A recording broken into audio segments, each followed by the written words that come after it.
ये है दोस्तों LG SNC4R एक 4.1 चैनल साउंड बार सिस्टम।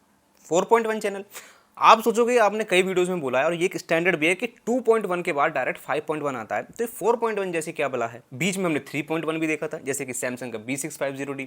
देखिए मैं बहुत ही आसान भाषा में बहुत ही 1 मिनट के अंदर एक्सप्लेन कर देता हूँ कि ये दोनों चीज़ हैं क्या। देखिए 2.1 के बाद आता है डायरेक्ट 5.1। 5.1 के अंदर क्या होता है, 5 चैनल्स होते हैं, जिसमें से एक जो सेंटर चैनल होता है उसमें से वोकल्स आते हैं, 2 चैनल जो आपके पीछे रखे होते हैं और 2 चैनल जो आगे रखे होते हैं उनमें से आती है सराउंड साउंड।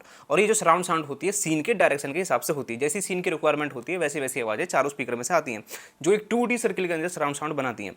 अभी ये जो 3 स्पीकर आपके आगे रखे हुए हैं और 2 स्पीकर पीछे रखे हुए एक 5.1 सिस्टम के अंदर, इसमें से अगर आप 2 स्पीकर आपके पीछे रखे हुए उनको आप रिमूव कर दोगे तो ये बन जाएगा 3.1 सिस्टम। इसको हम पार्शियल 5.1 कह सकते हैं। इसमें से सराउंड साउंड आता है लेकिन फ्रंट की स्टेज में आता है, पीछे वाली स्टेज में नहीं आएगा, तो वर्चुअल सराउंड साउंड कह सकते हैं, कंप्लीट 5.1 नहीं है। अभी जो 4.1 चैनल है इसमें इन्होंने क्या खेल किया है कि जो बीच का जो वोकल चैनल है, सेंटर चैनल है, उसको हटा के और उससे आने वाले जो वोकल्स हैं, आगे वाले जो फ्रंट के चैनल्स हैं लेफ्ट एंड राइट, उनमें डिवाइड कर दिया है।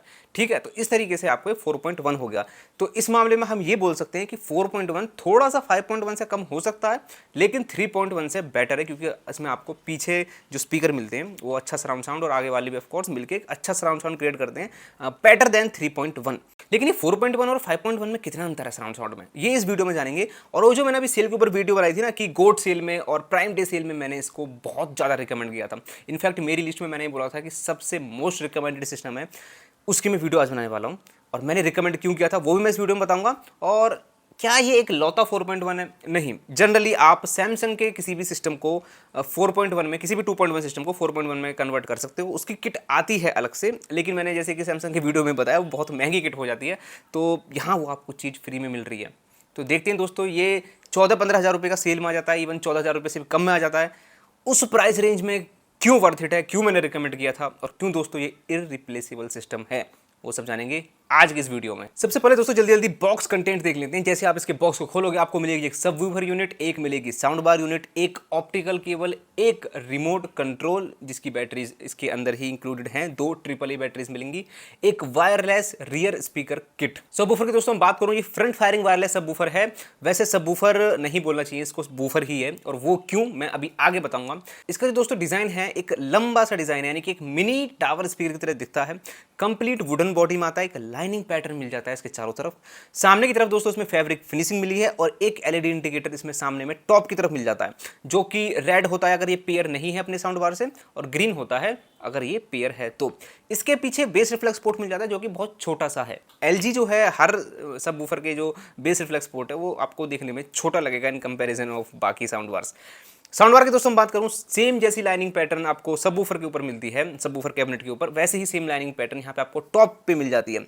राइट साइड में देखने पे 4 बटन कंट्रोल्स मिल जाते हैं। एक है पावर ऑन ऑफ, एक है वॉल्यूम प्लस, एक है वॉल्यूम माइनस, एक है मोड कंट्रोल जिसमें आप डिफरेंट कनेक्टिविटी ऑप्शंस में स्विच कर सकते हो। फ्रंट में दोस्तों आपको मेटलिक मैश मिल जाती है, जिसके पीछे छुपे हुए हैं 2 रेस ट्रैक ड्राइवर।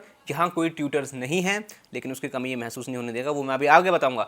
डिस्प्ले मिल जाती है इसके सेंटर में। डिस्प्ले दोस्तों काफ़ी क्रिस्टल क्लियर है, और थैंक यू LG की आपने इसमें डिस्प्ले दिया, क्योंकि LG 65 में TR में डिस्प्ले नहीं था, वो जबकि इससे महंगा था, तो इन चीज़ों का ध्यान रखना चाहिए।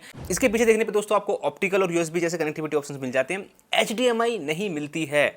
अब बहुत से लोग बोलेंगे यार HDMI नहीं है तो सराउंड साउंड डॉल्बी डिजिटल कैसे वो करेगा डिकोड। देखिए दोस्तों, ऑप्टिकल NF है डॉल्बी डिजिटल 5.1 को डिकोड करने के लिए, तो HDMI की यहाँ जरूरत आपको बिल्कुल नहीं है, बस आपके टीवी में ऑप्टिकल पोर्ट होना चाहिए। अब इस जो दोस्तों वायरलेस सराउंड किट मिलती है आपको यहाँ पे, इसे फ्री में मान लीजिए, या फिर LG ने जो आपको दी है ये, इसमें 2 स्पीकर मिलते हैं जो कि पैसिव हैं, 2.5 इंचेस जिनका साइज है, प्लास्टिक बॉडी में आते हैं, टॉप पे ग्लोसी फिनिशिंग मिल जाती है, इनके पीछे वॉल माउंट और वायर कनेक्शंस के ऑप्शन मिल जाते हैं। पावर ये लेते हैं अपनी इस यूनिट से। इसके पीछे वायरलेस कनेक्शन है, इसको बोलते हैं वायरलेस रिसीवर, जो किसी मिनी CPU जैसा लगता है दोस्तों, है ना। फ्रंट में इसमें आपको ग्लोसी फिनिशिंग मिल जाती है, बॉटम पे LG की ब्रांडिंग मिल जाती है, और बहुत ही हल्का सा क्यूट सा दिखने वाला ये डिवाइस है। इसके पीछे दोस्तों एक छोटा सा फैन भी लगा हुआ है, ज़्यादा गर्मी हो जाए तो एग्जॉस्ट के लिए। रिमोट की दोस्तों बात करूँ, हैंड ग्रिप काफ़ी कंफर्टेबल है, रबड़ी रबड़ी रबड़ी रबड़ी रबड़ी रबर रबर, ठीक है, वैसा फिनिशिंग मिलती है आपको यहाँ पे। बटन्स काफ़ी स्मूथली वर्क कर रहे हैं, कंट्रोल कर सकते हैं आप इससे, यानी कि रिमोट से बेस को, सबवूफर और साउंड बार दोनों की बेस को, ठीक है, अलग अलग। ट्रैवल को भी कंट्रोल कर सकते हैं और रियर स्पीकर्स की वॉल्यूम को भी आप इसी रिमोट से कंट्रोल कर सकते हैं। चलिए दोस्तों, बहुत होगी स्पेक्स की बातें, अब इस साउंड सैंपल को ध्यान से सुनिए। इसके बाद मैं बताने वाला हूं कि इसकी साउंड क्वालिटी कहां स्टैंड करती है और हम इसके हर एक पैरामीटर को दोस्तों रेट भी करते चलेंगे।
आई होप दोस्तों आपने साउंड सैंपल सुन लिया होगा, और जब मैंने इसको पहली बार सुना दोस्तों मैंने बोला टोटली यूनिक फैंटास्टिक साउंड।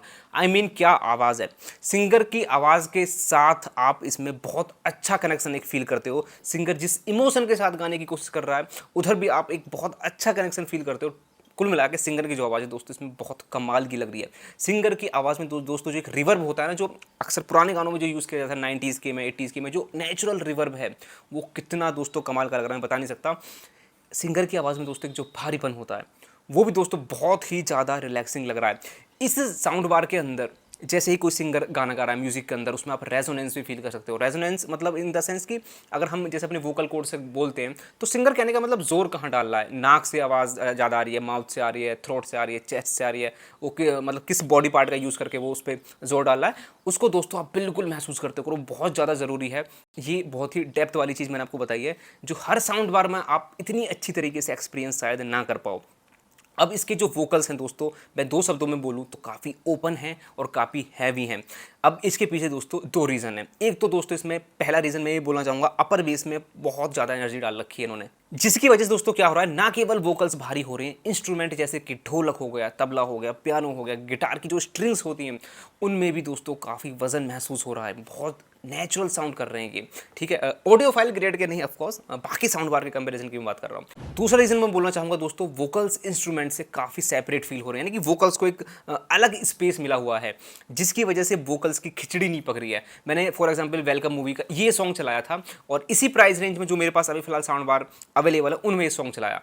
इस साउंड बार के अंदर यानी कि SNC 4R के अंदर वोकल्स और इंस्ट्रूमेंट काफ़ी अलग अलग फील हो रहे थे। आप इस गाने को ईयरफोन में सुन सकते हैं, तब आप समझ पाएंगे कि इसमें वोकल्स को और इंस्ट्रूमेंट्स को किस तरीके से सेपरेट रखा गया है गाने के अंदर नेचुरली।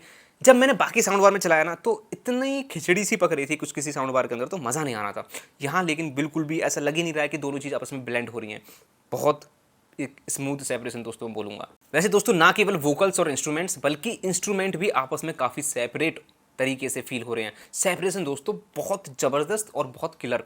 एक एक इंस्ट्रूमेंट आप इसमें आसानी से आइडेंटिफाई कर पाओगे, अच्छे से सुन भी पाओगे। इन शॉर्ट दोस्तों मैं बोलूँ तो वोकल्स और इंस्ट्रूमेंट के अंदर काफ़ी परफेक्ट शार्पनेस, वो शार्पनेस जो कि ज़रूरी है डिटेलिंग के लिए, सेपरेशन के लिए, वो बहुत अच्छी तरीके से मेंटेन की गई है, जिससे डिटेलिंग भी अच्छी आ रही है प्लस हायर वॉल्यूम्स में कानों में ये चुभ भी नहीं रहा।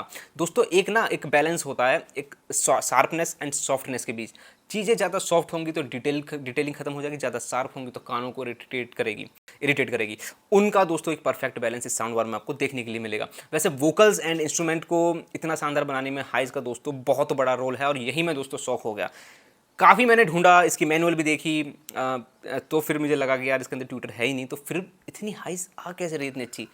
मैंने पहले ऐसे रेस ट्रैक ड्राइवर देखे अपनी लाइफ में जो मिड्स के साथ साथ इतनी बेहतरीन हाइज भी दे रहे हैं। I don't know how. कि दोस्तों याद होगा मैंने ज़ेब्रोनिक्स 1000 डॉल्बी एटमॉस की काफ़ी तारीफें की थी, जिसने मेरी वो वीडियो देखी होगी। 10,000 के अंदर ज़बरदस्त वोकल्स, और उसके अंदर जो रेस ट्रैक ड्राइवर्स दिए गए हैं उसके अंदर भी कोई ट्यूटर्स नहीं है, और वो हाइज निकाल पा रहे हैं, बहुत अच्छी हाइज निकाल पा रहे हैं। ट्यूटर की कमी इतनी महसूस नहीं हो रही है। यहाँ दोस्तों ये उसने उसको भी पीछे छोड़ दिया, ज़ेब्रोनिक्स 1000 को बहुत ज़्यादा पीछे छोड़ के दोस्तों। और मैं बताऊँ कि ये मतलब कैसे मतलब इतनी अच्छी हाइज और मिड्स सेम ड्राइवर से दोस्तों बहुत कैड़ा पड़ा होगा इंप्लीमेंट करना, वरना हाइज और वोकल्स और खिचड़ी पक जाती, लेकिन उसके बावजूद भी दोस्तों बहुत अच्छा सेपरेशन मेंटेन कर रहा है। हालांकि दोस्तों ऐसा नहीं है कि हाइज आपको बहुत ज़्यादा मतलब एरी भी यहाँ मिलने वाली है। यहाँ पे 13 किलो हर्ट्ज के अंदर हाइज गिरना स्टार्ट कर देती हैं। ज़्यादातर आपको जो हाई एंड एयर्स होती हैं 15, 16, 17 वाली जो एयर्स होती हैं, स्पार्कल होती है, वो उधर देखने के लिए मिलती है। वो यहाँ आपको उतनी सुनाई नहीं देगी। 13 किलो हर्ट्ज के बाद धीरे धीरे हाइज गिरनी स्टार्ट हो जाती हैं। लेकिन दोस्तों हाइज में दूर दूर तक कोई भी हार्सनेस किसी भी तरीके की मैंने नोटिस नहीं की, even at 100% volume, not my words, 100% volume. अब वैसे मैं लाउडनेस की बात करना चाहूँगा। ये देखिए बहुत ज़्यादा लाउड सिस्टम दोस्तों नहीं है। 100% वॉल्यूम पे हालांकि कोई डिस्टॉर्शन तो नहीं होती है, लेकिन मैं ये बोलना चाहूँगा कि इसको आप यूज़ करें सिर्फ 250 स्क्वायर फीट तक के रूम में। आपका 300, 280 स्क्वायर फीट तक का रूम है तो कृपया करके इसको ना लें, ये उसको फिल नहीं कर पाएगा, ठीक है। क्योंकि मैंने इसको ज़्यादातर जो सुना था वो सुना था 60-70% वॉल्यूम पे। ज़्यादातर मैं जो सिस्टम को सुनता हूँ 30-40% वॉल्यूम पे सुनता हूँ, तो आप इससे अंदाजा लगा सकते हैं 250 स्क्वायर फीट तक का रूम है तो कोई दिक्कत आपको नहीं आने वाली। चलिए दोस्तों जल्दी से बेस की बात कर लेते हैं। बेस एक बहुत ही इंपॉर्टेंट एस्पेक्ट है जो सबके दिलों को छूता है। यहाँ थोड़ी सी निराशा हो सकती है कुछ लोगों को। बेस अच्छा है, काफ़ी क्लियर है, एक एक बीट आप अच्छे से आइडेंटिफाई कर पाओगे और इंस्ट्रूमेंट के अंदर भी काफ़ी बड़ा योगदान है बेस का, लेकिन ये बहुत ज़्यादा डीप नहीं जाता है। 55 हर्ट्ज तक डीप जाता है, 55 हर्ट्ज के नीचे ये गिरना स्टार्ट हो जाता है। इसलिए सब बूफर नहीं बोल सकते, मैंने आपको पहले बोला था, इसको मैं बोलूँगा बूफर, क्योंकि ज़्यादा लो नहीं जाता है ये। लेकिन ज़्यादा लो नहीं जाती है कोई बात नहीं, लेकिन बीट्स आपको काफ़ी अच्छी सुनाई दे रही हैं। अब ये क्योंकि ज़्यादा लो नहीं जाता है तो रंबल्स आपको नहीं मिलेंगी, लो एंड जो चीज़ें होती हैं, वाइब्रेशंस आपको बहुत कंट्रोल्ड मिलेंगी। यहाँ आपको बीट्स काफ़ी शार्प एंड काफ़ी हार्ड, काफ़ी ठुकी हुई बीट्स आपको यहाँ सुनने के लिए मिलेंगी। अब मैं दोस्तों बात करना चाहूँगा सराउंड साउंड की, क्योंकि ये 5.1 नहीं है, एक 4.1 है, लेकिन ये 5.1 की तरह ही बिहेव करता है। क्योंकि जैसे मैंने आपको बताया जो सेंटर चैनल होता है उससे जिससे वोकल्स आते हैं उसकी वॉल्यूम को खत्म करके बाकी जो फ्रंट के जो 2 चैनल हैं उनमें डिवाइड कर दिया गया है। 5.1 से थोड़ा सा तो दोस्तों अंतर है इसमें, ठीक है, हम ऐसे प्रॉपर 5.1 नहीं बोल सकते, लेकिन क्योंकि ये साउंड बार को हम बहुत दूर बैठ के सुनते हैं, ऐसा नहीं पास बैठ के सुनते हैं, जिससे हमें पूरा एक इमेजिंग मिलती है, जैसे 5.1 प्रॉपर होम थिएटर मिलती है, क्योंकि वहाँ स्पीकर्स के अंदर सेपरेशन होता है, डिस्टेंस काफ़ी होती है। साउंड बार के अंदर हम डिस्टेंस को बढ़ा नहीं सकते, आप जानते हैं, तो इस वजह से फ़र्क उतना ज़्यादा महसूस नहीं हो रहा है। लेकिन यहाँ आपको सराउंड साउंड काफ़ी बेहतरीन देखने के लिए मिल रही है। तो इनकेस आपको इससे सराउंड साउंड से कोई शिकायत मुझे तो नहीं लगता कि होनी चाहिए। और बाकी इसमें आप टोटल जो भी नेटफ्लिक्स, अमेजन प्राइम का जो भी डॉल्बी डिजिटल 5.1 का कंटेंट है ऑप्टिकल से कनेक्ट करके आराम से आप इसको एंजॉय कर सकते हो। अब दोस्तों मैं ओवरऑल सिस्टम की बात करूं तो परफेक्ट सेपरेशन, वोकल्स क्वालिटी बहुत ज़्यादा सुपर। इस प्राइस रेंज में क्लैरिटी मैंने आज तक ऐसी किसी साउंड बार में नहीं देखी। मेरे पास पॉल कोडियो सिग्ना S2 नहीं है, वरना मैं इसको बहुत कंपेयर करता। हालांकि पॉल सिग्ना S2 जो है 19-20 हज़ार रुपये का आजकल चल रहा है, तो अभी तो कंपैरिजन फिलहाल नहीं बनता है। आप मेरे फ्यूचर की वीडियोस में देखोगे ये साउंड बार मैं बहुत ज़्यादा रिकमेंड करने वाला हूँ जिसको क्लैरिटी चाहिए। दोस्तों मिलता है अगर आपको 14-15 हज़ार रुपये के आसपास, तो मैं इसको रेट अगर करता तो कैसे करता। देखो बेस में मैं दोस्तों इसको रेट करना चाहूँगा 3.9 आउट ऑफ 5। थोड़ा सा डीप होता तो रेटिंग और हायर मिलती। मिड्स की मैं रेटिंग करना चाहूँगा दोस्तों, यहाँ तो कमाल ही हो गया है, 4.6 आउट ऑफ 5। इंस्ट्रूमेंट आइडेंटिफाई करना और अलग अलग सेपरेट फील करना 4.2 आउट ऑफ 5। हाइज की दोस्तों बात करूँ 4.2 आउट ऑफ 5। जितनी भी हाइज मिलती हैं जो इन ड्राइवर्स आ रही हैं काफ़ी बेहतरीन है। वैल्यू फॉर मनी दोस्तों 4.9 आउट ऑफ 5। मुझे नहीं लगता कि वायरलेस सराउंड साउंड किट, इतने बेहतरीन वोकल्स, इतने अच्छा सेपरेशन आपको, और LG जैसे रेप्यूटेड ब्रांड ऑफ कोर्स वो इस प्राइस रेंज में कोई और साउंड बार अभी फिलहाल के लिए डिलीवर कर रहा है, डिलीवर करेगा तो ऑफ कोर्स उसको ज़्यादा रेटिंग देंगे हम। अब दोस्तों अब तक की वीडियो देख के आपको ये तो पता चल गया होगा कि साउंड बार किसको लेना चाहिए, किसको नहीं लेना चाहिए। अब मैं इस पर बात करना चाहूँगा, क्योंकि हर साउंड बार के कुछ कॉन्स भी होते हैं। जिसका रूम बहुत ज़्यादा खाली हो, देखिए बहुत ज़्यादा रूम में अगर आपके सामान नहीं है तो इस साउंड बार को अवॉइड करना, क्योंकि इसमें अपर बेस में मैंने जैसे बताया काफ़ी अच्छी ज़्यादा एनर्जी। अपर बेस में एक प्रॉब्लम ये होती है कि रूम अगर खाली है आपका, बहुत ज़्यादा भरा हुआ नहीं है, तो बूम ही साउंड करता है, तो क्लैरिटी में दिक्कत आएगी। तो आपके रूम में अच्छे खासे सोफ़ा, डबल बेड और रजाई गद्दे पड़े हुए हैं तो ठीक है, अदरवाइज प्रॉब्लम आ सकती है, चीज़ का ध्यान रखना। अगर ये चीज़ नहीं है तो आप रख सकते हो। दूसरा उसको नहीं लेना चाहिए जो हर गाने में भैया डीप बेस को तलाशता है, वो भी इसको अवॉइड करें। अब ये किसको लेना चाहिए? जिसको ज़बरदस्त क्लैरिटी चाहिए, मतलब 30,000 वाली क्लैरिटी 15,000 में चाहिए, वो डेफिनेटली इसको ले सकता है। इंस्ट्रूमेंट को अच्छे से सुनना चाहता है वो इसको ले सकता है, जो कि बहुत गजब चीज़ है। 90s के म्यूज़िक दोस्तों, अगर मुझे प्रायोरिटी देनी हो ना म्यूज़िक को दोस्तों, जो 90s के जो म्यूज़िक होते थे, उदित नारायण जो उन्होंने गाए थे, इस टाइप के जो म्यूज़िक थे वो दोस्तों मेरी प्रायोरिटी में रहेंगे। ये बहुत ज़्यादा बेहतरीन इसमें साउंड कर रहे हैं। तो दोस्तों कैसी लगी वीडियो? आई होप आपको वीडियो पसंद आई है, तो आप इस चैनल को सब्सक्राइब कर लीजिए और अपना इंग्लिश चैनल है उसको भी जाकर सब्सक्राइब कर लीजिए। मैं मिलता हूँ किसी नेक्स्ट वीडियो में नेक्स्ट इंटरेस्टिंग टॉपिक के साथ।